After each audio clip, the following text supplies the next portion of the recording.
श्री कृष्ण कहते हैं कि जैसे मनुष्य अपने पुराने वस्त्रों को उतार कर दूसरे नए वस्त्र धारण करता है, वैसे ही जीव मृत्यु के बाद अपने पुराने शरीर को त्याग कर नया शरीर प्राप्त करता है।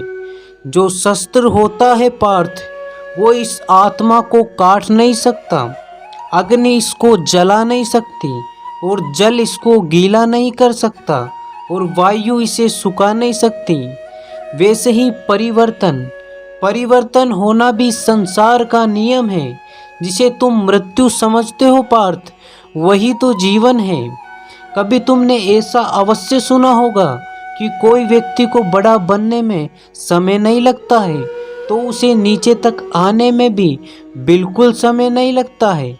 एक क्षण में तुम करोड़ों के स्वामी बन जाते हो, तो दूसरे क्षण में तुम दरिद्र हो जाते हो और इस प्रकार दरिद्र होते हो कि कोई तुम्हें देखना भी पसंद नहीं करता है। कभी तुम करोड़ों के व्यक्ति होने पर चाहे तुम्हें बहुत लोगों ने बधाई दी हो सकती है, लेकिन जब तुम्हारे हाथ में कुछ नहीं होता है तो कोई तुम्हें विदा भी नहीं करने आता। सब समय का फर्क है पार्थ। ये समय जिसके विपरीत हो गया हो वो बंदा सर्वश्रेष्ठ है, लेकिन समय पर अपना आधिपत्य करने के लिए स्वयं को समय के विपरीत लेकर चलना पड़ता है पार्थ। मेरा तेरा छोटा बड़ा अपना पराया मन से मिटा दो, फिर उसके बाद देखो पार्थ, फिर सब तुम्हारा है और तुम सबके हो जाओगे।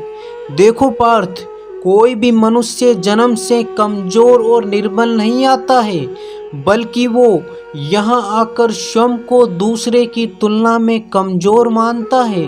फिर इसमें शोक की क्या बात है पार्थ? ये सब मनुष्य के मन की आशंका और उसके मन का वहम होता है कि मैं क्या कर सकता हूँ। जब एक पौधा कुछ करने की ठान ले तो उसे वृक्ष बनते हुए समय नहीं लगता। ये सब तुम्हारे स्वयं के ऊपर निर्भर करता है पार्थ कि तुम क्या करना चाहते हो। तुम कुछ करना भी चाहते हो या नहीं। जब युद्ध होता है ना पार्थ, तो उस युद्ध के समीप एक ही चीज का निष्कर्ष रहता है, या तो पराजित या अपराजित। तो ठीक है पार्थ, मेरे विचारों से अगर तुम संतुष्ट हुए हो तो वीडियो को लाइक मारो, और जब तक के लिए खुश रहो पार्थ। जब तक के लिए मैं भी विदा लेता हूँ पार्थ।